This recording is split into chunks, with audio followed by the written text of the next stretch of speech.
You ask Tiger to calculate. This deals with finding the midpoint between 2 points. The midpoint between the 2 points is 56, negative 0.5. Let's solve it step by step. Plot the 2 points and calculate the midpoint using the formula.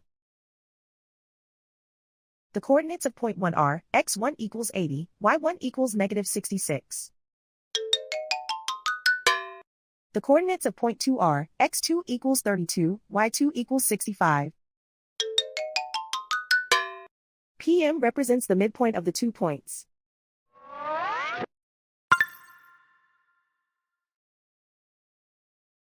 Use the x values in the midpoint formula to find the midpoints x. x1 equals 80.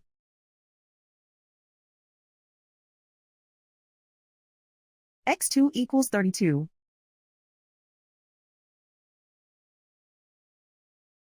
Simplify the arithmetic.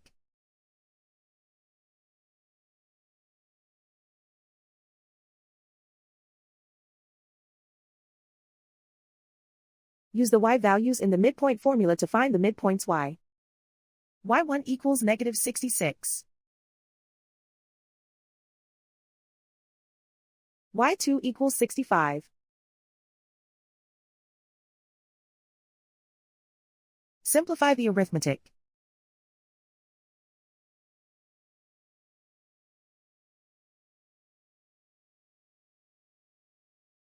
And so, the midpoint is 56, negative 0.5.